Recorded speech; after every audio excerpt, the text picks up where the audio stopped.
मैं जैसे जैसे आगे बढ़ रहा था, सड़क पर कुछ रौनक नजर आने लगी थी। मैं इस रौनक से बचना चाहता था, चुनाचे मैं सड़क से हटकर फुटपाथ पर होकर चलने लगा। यहाँ कहीं कहीं स्टोर नुमा दुकानें थीं। एक जगह फुटपाथ पर चाय और पान सिगरेट का खोखा था। उसके सामने फुटपाथ पर दो मद्रासी सिर्फ धोतियां पहनने, चाय के गिलास हाथों में लिए बैठे बीड़ी पी रहे थे। मैंने सोचा कि ये आम किस्म के आदमी हैं, इनसे पूछना चाहिए। मैं उनके पास चला गया। दोनों ने मेरी तरफ देखा। मैंने वहाँ की आम हिंदुस्तानी बोलचाल में पूछा कि गोलकर कहाँ है। मुझे गोलकर जाना है। उनमें से एक ने बाजू से एक तरफ इशारा करके कहा, उधर को जाएगा, उधर एक रोड क्रॉस कर लेगा, सामने वाला बाजू गोलकर को जाएगा।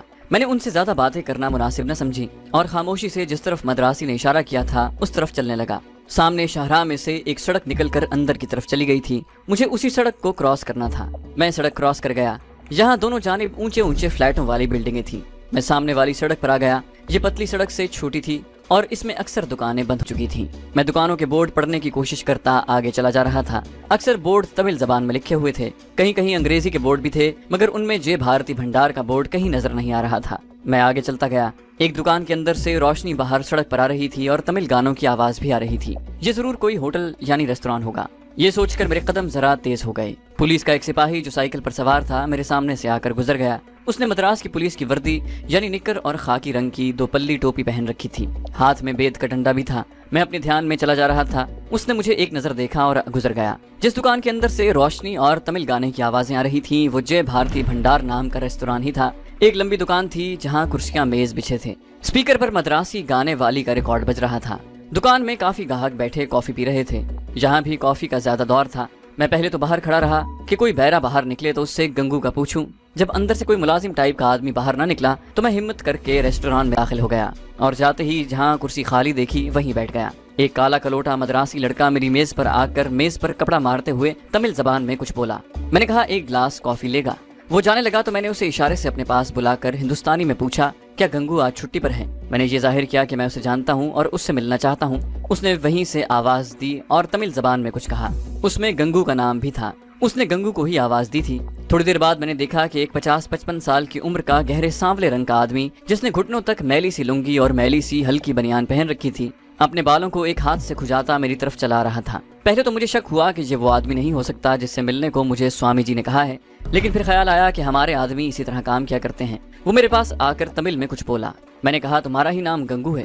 उसने कान के पीछे बीड़ी निकाल कर सुलगाते हुए कहा, फोकट बात नहीं करेगा, क्या पीना मांगता? मैंने आहिस्ता से कहा, मुझे स्वामी जी ने भेजा है। उसने ये सुना तो उसके चेहरे की कैफियत में जरा सा भी फर्क न आया। बीड़ी का धुआं उड़ाते हुए वो कपड़े से मेरी मेज साफ करने लगा और मुझसे पूछा, क्या पिएगा बाबू? मैंने कहा कॉफी पिएगा।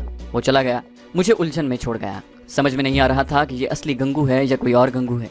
मगर स्वामी ने उसी रेस्तोरां का पता लिखा था और इस रेस्तोरां में एक ही गंगू होने का ज्यादा इम्कान था। फिर ख्याल आया कि वो मुझसे कोड वर्ड सुने बगैर हरगिज किसी रद्द अमल का इजहार नहीं करेगा। जब वो कॉफी का गिलास लेकर मेरे पास आया तो मैंने आहिस्ता से कहा, जय सीताराम। उसने अपना हाथ में पकड़ा हुआ रुमाल जिससे वो मेज साफ करता था नीचे गिरा दिया। उसे उठाने के लिए झुका और रुमाल उठाने के साथ ही कहने लगा, भंडार के पीछे चले जाओ, मैं आता हूँ। ये जुमला उसने हिंदुस्तानी में नहीं बल्कि बड़ी साफ उर्दू में बोला था। मेरी जान में जान आई कि इस परेशानी के आलम में कोई तो अपना साथी मिला। मेरे पास एक पैसा भी नहीं था कि कॉफी का बिल अदा कर सकता। मैंने पहले से सोची हुई स्कीम पर अमल करते हुए कॉफी का ग्लास मुंह के करीब लाकर सूंघा और लड़के को आवाज दी। लड़के की बजाय गंगू आ गया। उसने तेज आवाज में बोला, क्या बोलेगा अब? मैंने कहा, कॉफी में से साबुन की बू आ रही है, मैं नहीं पी सकता, इसे ले जाओ। गंगू ने तुर्श होकर कहा, तो फिर दूसरे भंडार में जाओ, साला आ जाता है कहीं से। वो समझ गया था कि मैं खस्ता हालत में हूँ और मेरे पास कुछ नहीं है। मैं जल्दी से रेस्टोरेंट से बाहर निकल गया। थोड़ी दूर चलने के बाद एक रास्ता बाएं तरफ जाता था। मैं उस पर से होता हुआ रेस्टोरेंट के अकब में आ गया जहाँ एक नाला बह रहा था। यहाँ अंधेरा था और गंदे पानी की बू फैली हुई थी, मगर मुझे इसी जगह ठहर कर गंगू का इंतजार करना था। एक जगह कचरे का बहुत बड़ा ड्रम पड़ा था। मैं ड्रम की ओट में होकर खड़ा हो गया। 10-15 मिनट गुजर गए। आखिर मुझे एक तरफ से अंधेरे में इंसानी साया अपनी तरफ आता नजर आया। ये गंगू ही था। वो मेरे करीब आकर खामोश खड़ा हो गया। बोला, तुम पीछे किधर से आए हो? मैंने कहा, जहाँ से हमारे सब लोग आते हैं। वो बोला, किसी का नाम लो। मुझे यकीन हो गया था कि गंगू यही है और ये अपना ही आदमी है। अब वो इस बात की तस्दीक करना चाहता था कि क्या मैं भी उसका आदमी हूँ। मैंने कमांडर शेरवान का नाम लिया तो उसने पूछा, वो कहाँ होता है? मैंने कहा, श्रीनगर की पहाड़ियों में। उसने पूछा, तुम्हें स्वामी जी कहाँ मिले थे? मैंने कहा, फौजी हेडक्वार्टर के टॉर्चर चैम्बर 5 में भारतीय फौजी कैप्टन जोशी के पास वो मुझे मिले थे जब मुझे सख्त टॉर्चर किया जा रहा था। गंगू ने मुझसे हाथ मिलाया और बोला, मेरे साथ आओ। मैं उसके पीछे चल पड़ा। वहाँ अंधेरा था। साथ वाली इमारतों की हल्की हल्की रोशनी वहाँ पड़ रही थी। हमने एक जगह से नाले का टूटा फूटा लकड़ी का पुल उबूर किया और उतरकर नीचे दरख्तों में आ गए। ये ताड़ और नारियल के दरख्त थे। हम इन दरख्तों में इधर उधर गुजरते काफी दूर तक चले गए। अंधेरे में कहीं झोंपड़ियां नजर आईं। वहां से आगे एक तरफ छोटा सा खोखा खड़ा था। गंगू वहां जाकर रुक गया। फिर उसने पीछे मुड़कर देखा कि कोई उसका पीछा तो नहीं कर रहा। फिर उसने धोती के ढब में से चाबी निकालकर खोखे का दरवाजा खोला और अंदर दाखिल हो गया। मैं भी उसके पीछे अंदर चला गया। अंदर अंधेरा था और नारियल के तेल की बू फैली हुई थी। गंगू ने दरवाजा बंद कर दिया और माचिस जलाकर एक मोमबत्ती रोशन कर दी। खोखा एक तंग सी जगह थी जहां फर्श पर चटाई बिछी थी और कोने में टीन का संदूक पड़ा था और रस्सी के साथ पुरानी धोती लटक रही थी। गंगू चटाई पर बैठ गया और मुझे भी अपने पास बिठा लिया। कहने लगा, जिस रोज जियागामी खाड़ी में इंडियन नेवी के 2 जहाज धमाके के बाद गर्क हो गए थे, मैं उसी वक्त समझ गया था कि अपने कश्मीरी कमांडो पौंडीचेरी में पहुंच गए हैं। मुझे सबसे पहले ये बताओ कि तुम्हारा कोई और साथी तो नहीं पकड़ा गया। मैंने कहा, मेरे साथ सिर्फ एक ही कमांडो था। वो जहां हम ठहरे हुए थे वहां से 5 मिनट पहले ही निकल गया था। गंगू ने पूछा, तुम सिर्फ 2 ही थे? मैंने कहा, हम तो सिर्फ 2 ही थे, बाकी अगर जहां हो तो मुझे उनका मालूम नहीं।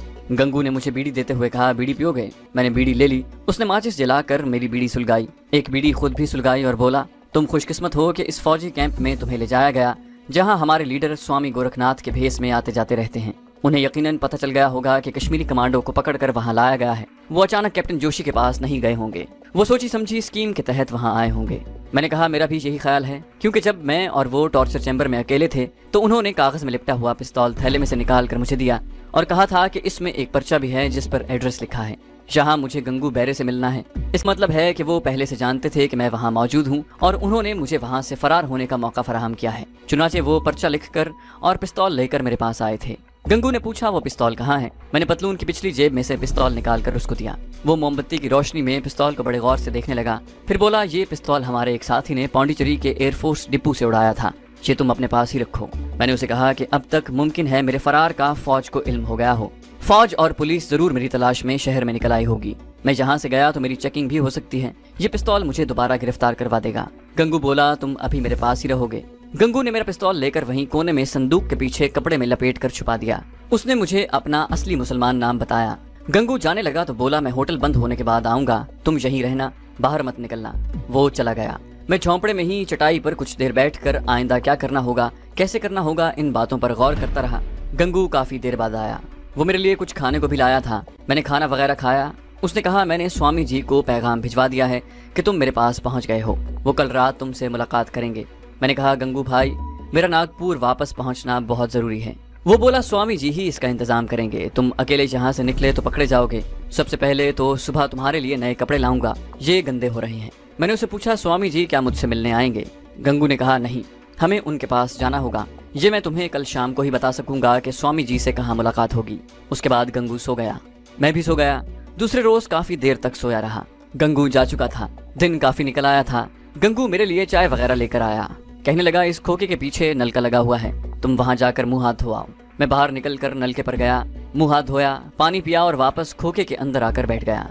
गंगू बोला, मैं दोपहर को तुम्हारे लिए कुछ खाने को भी लाऊंगा और तुम्हारे लिए दूसरे कपड़े भी लाऊंगा। मैंने कहा, मेरे लिए कहीं से कोई पुरानी पतलून और कमीज ही ले आना, धोती कुर्ता ना लाना। मैं पतलून कमीज में वापस नागपुर जाना चाहता हूँ। वो चला गया।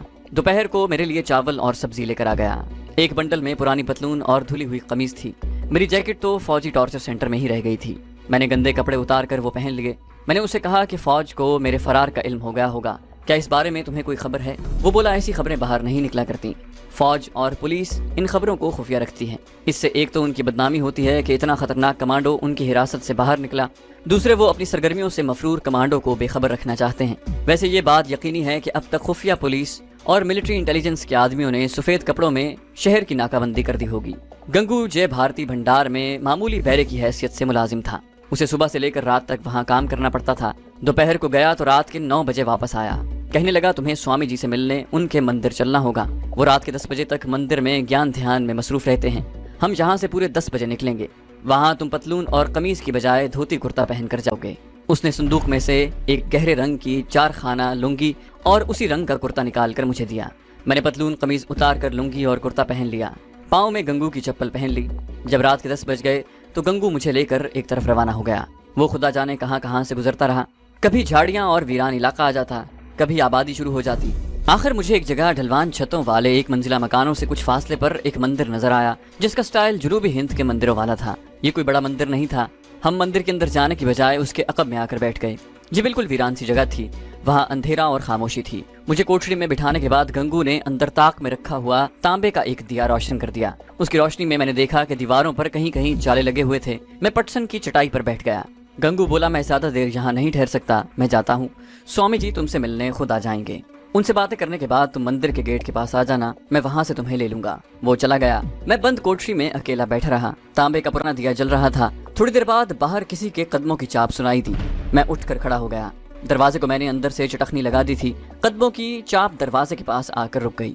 मुझे स्वामी जी की आवाज सुनाई दी, जय सीताराम, दरवाजा खोलो। मैं स्वामी जी की आवाज पहचानता था। मैंने दरवाजा खोल दिया। स्वामी जी अंदर आ गए। उन्होंने दरवाजा बंद करके चटखनी लगा दी। वो उसी गेरुए लिबास में थे। मेरे करीब चटाई पर बैठते ही बड़ी साफ उर्दू में कहने लगे, अल्लाह का शुक्र है कि तुम खैरियत से गंगू के पास पहुंच गए। मुझे तुम्हारी फिक्र थी।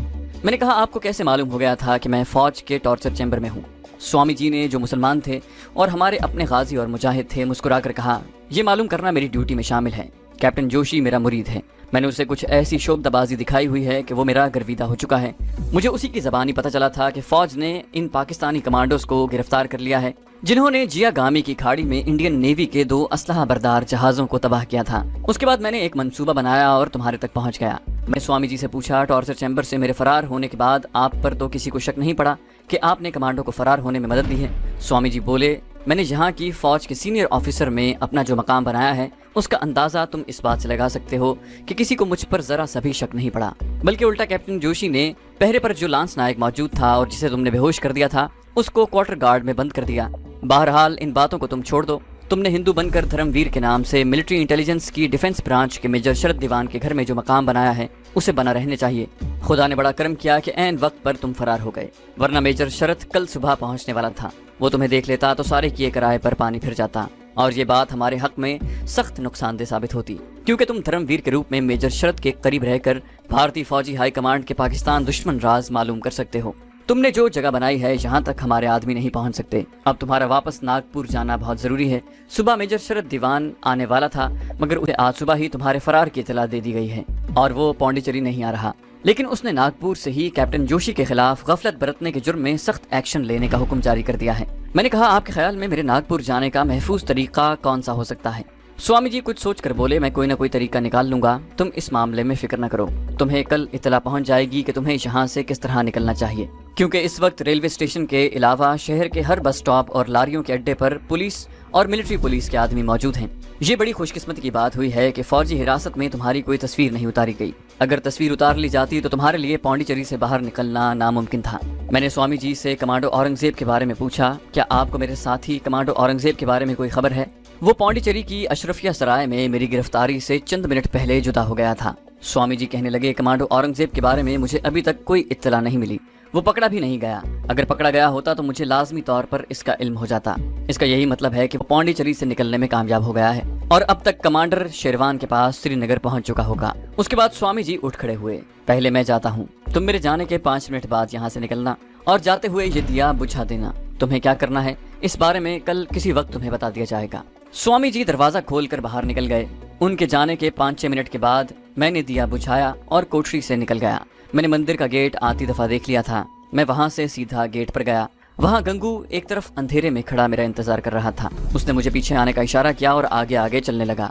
हम जिस रास्ते से आए थे उसी रास्ते से गुजरते हुए वापस गंगू की झोंपड़ी या खोखे में पहुंच गए। मैं गंगू को स्वामी जी के साथ जो बातें हुई थी बताने लगा तो उसने कहा, इन बातों को बताने की जरूरत नहीं है, अब तुम सो जाओ। मैं होटल जा रहा हूँ, दरवाजे को अंदर से कुंडी न लगाना, मैं रात को आकर सो जाऊंगा, कल सुबह मुलाकात होगी। वो चला गया। उसका होटल रात को 12 बजे के बाद बंद होता था। दूसरे रोज भी मैंने आधा दिन गंगू के झोंपड़े में ही गुजारा। दोपहर के बाद गंगू आ गया। उसके हाथ में कपड़े की गठरी थी। वो मेरे लिए खाना भी लाया था। झोंपड़े में आकर उसने कहा, पहले खाना खा लो फिर बात करेंगे। मैंने चावल वगैरह जो कुछ वो लाया था खाने लगा। मैं अभी तक लुंगी कुर्ते के लिबास में ही था। मेरी पतलून कमीज जो गंगू मेरे लिए लाया था संदूक में बंद थी। मेरा पिस्तौल भी संदूक के पीछे ही खुफिया जगह पर छुपाया हुआ था। खाना खा चुकने के बाद गंगू ने गठरी खोलकर उसमें से गेरुए रंग का एक लंबा चोला, गेरुए रंग की एक धोती और लंबे लंबे बालों की एक विग और बड़े बड़े मनकों की माला निकालकर मुझे दिखाई और कहा, ये लिबास पहन लो, तुम्हारी पतलून और कमीज अलग थैले में बंद कर देता हूँ। ये कपड़े तुम नागपुर पहुँचकर बाद में पहन लेना। मैंने पूछा, क्या मुझे साधु बनकर नागपुर जाना होगा? वो बोला, हाँ मगर तुम अकेले नहीं जाओगे। अकेले अगर तुम किसी की हिरासत के राजा बनकर भी जाओ तो भी पकड़े जाओगे। मिलिट्री पुलिस और सिविल पुलिस के खुफिया लोग तुम्हें तलाश कर रहे हैं और तुम्हारी तलाश में टिड्डी दल की तरह शहर में फैले हुए हैं। मैंने पूछा, तो फिर मैं किसके साथ जाऊंगा?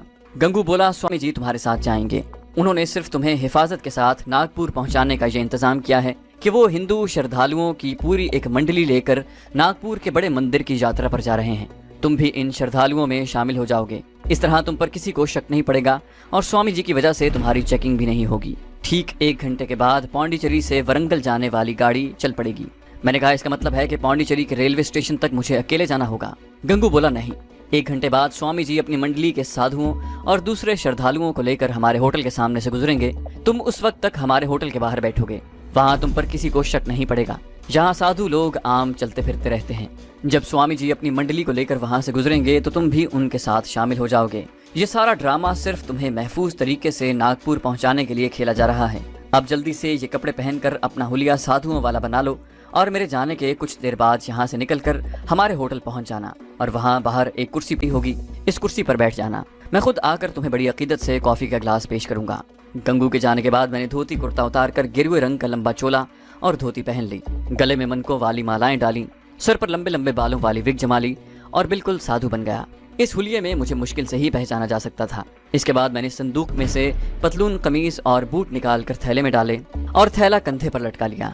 पिस्तौल मैंने संदूक के पीछे ही पड़ा रहने दिया, इसकी जरूरत नहीं थी। मैं सर से पांव तक साधु बनकर झोंपड़े से निकलकर गंगू के होटल की तरफ चल पड़ा। रास्ते में 1-2 आदमी मिले मगर उन्होंने मेरी तरफ कोई तवज्जो न की। होटल के पास आया तो देखा कि बाहर एक लोहे की कुर्सी पड़ी थी। मैं जाते ही गंगू की हिदायत के मुताबिक उस पर बैठ गया। कोई 1 मिनट बाद गंगू मेरे पास आया। उसके हाथ में कॉफी का गिलास था। कहने लगा, महाराज कॉफी लाया हूँ। मैंने साधुओं की तरह हाथ उठाकर कहा, जय विष्णु भगवान की, सफल रहो। मैं खामोशी से कॉफी पीने लगा। 10-15 मिनट गुजरे होंगे कि सामने बाजार में साधुओं की एक टोली आती दिखाई दी।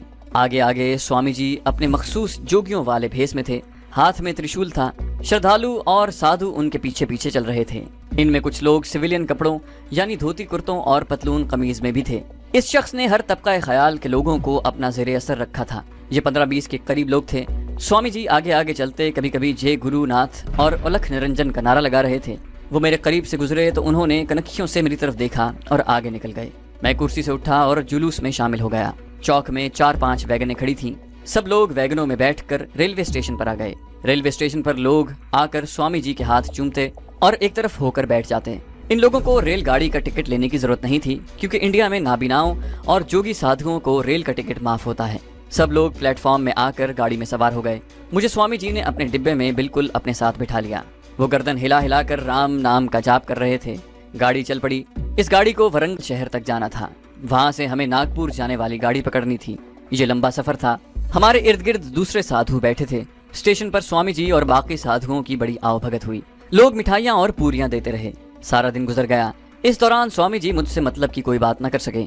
रात हो गई। स्वामी जी ने अपने मुरीद साधुओं से कहा, तुम सब लोग अब सो जाओ, हम जाग कर राम नाम का जाप करेंगे। ये हमारे साथ जागेगा। सब साधु और दूसरे लोग सोने की तैयारियों में लग गए। पौंडीचेरी के रेलवे स्टेशन पर मुझे प्लेटफॉर्म पर खड़ी ट्रेन के इर्द गिर्द कुछ ऐसे चेहरे नजर आए थे जो मशकूक चेहरे थे और यकीनन ये CID और मिलिट्री पुलिस इंटेलिजेंस के खुफिया एहलकार थे। जोगी साधुओं की मंडली का वो बड़े गौर से भी जायजा ले रहे थे मगर खामोश थे। पुलिस दूसरे मुसाफिरों की चेकिंग वगैरह भी कर रही थी लेकिन हमें किसी ने न पूछा।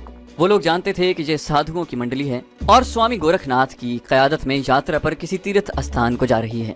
रात को जब सब साधु गहरी नींद सो रहे थे तो स्वामी जी ने, जो मेरे बिल्कुल करीब बैठे थे, आहिस्ता से मेरी तरफ झुक कर कहा, सब ठीक हो जाएगा। वरंगल में CID ज्यादा होगी, वहाँ तुम ऊपर बर्थ पर जाकर सो जाना।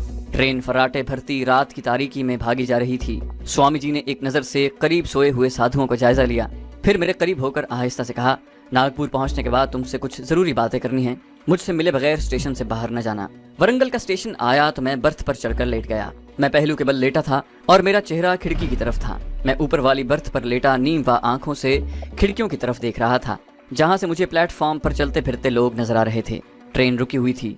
इतने में पुलिस के 2 सिपाही स्वामी जी की खिड़की के पास आकर खड़े हो गए। उन्होंने स्वामी जी से इस इलाके की जबान में, जो बाद में स्वामी जी ने बताया कि तेलुगु जबान थी, हैदराबाद, दक्कन और आज की आंध्र प्रदेश में ज्यादातर तेलुगु जबान बोली जाती है। स्वामी जी को मैं देख रहा था, वो बड़े एतमाद और बेनियाजी के साथ पुलिस वालों से बातें कर रहे थे।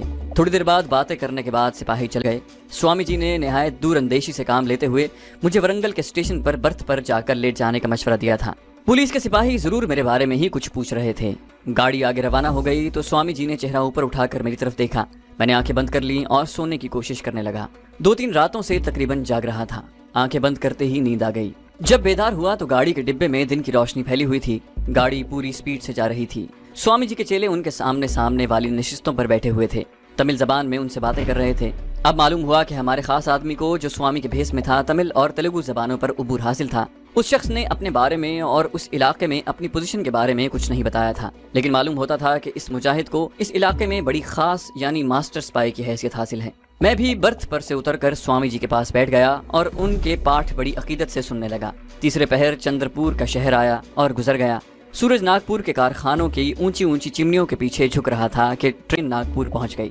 हमारे स्वामी जी ने अपने तमाम अकीदतमंद साधुओं और मंडली के दूसरे लोगों से कहा कि वो प्लेटफॉर्म पर एक तरफ बैठ जाएं, हम हाथ मुंह धोकर आते हैं। स्वामी जी ये कहकर फर्स्ट क्लास के वेटिंग रूम की तरफ बढ़े। मुझे उन्होंने पहले ही हिदायत कर दी थी कि स्टेशन पर उतरते ही मैं फर्स्ट क्लास के वेटिंग रूम में चला जाऊं। चुनाचे मैं ट्रेन के रुकते ही डिब्बे से उतरकर जहां उन्होंने कहा था वहां पहुंच गया था। फर्स्ट क्लास का वेटिंग रूम खाली था। एक तरफ लकड़ी की जालीदार स्क्रीन थी। स्वामी जी मुझे उस स्क्रीन के पीछे ले गए और धीमी आवाज में कहने लगे, ये इत्तला मुझे मिल चुकी है कि भारत ने पाकिस्तान पर हमले का प्रोग्राम बनाया है। मेजर शरद दीवान के करीब रहकर थोड़ी सी कोशिश से तुम्हें इस बारे में मालूमात मिल सकती हैं। इस मंसूबे की जो भी खबर मिले इसे फौरन जिस तरह भी हो सके श्रीनगर में कमांडो शेरवान तक पहुंचा देना। मुझसे शायद तुम्हारी मुलाकात ना हो, लेकिन नागपुर में भी हमारा एक आदमी मौजूद है। फिर स्वामी जी ने मुझे थैले में से एक तह किया हुआ कागज निकाल कर दिया और कहा, इसमें उस आदमी का एड्रेस और वो हिंदुआना नाम है जिस पर वो नागपुर में रह रहा है। खुफिया कोड वर्ड भी लिखा हुआ है। जरूरत पड़ने पर तुम उससे मिल सकते हो। वो धमाका खिज डिवाइसेस बनाने का माहिर है। अब तुम खामोशी से निकल जाओ।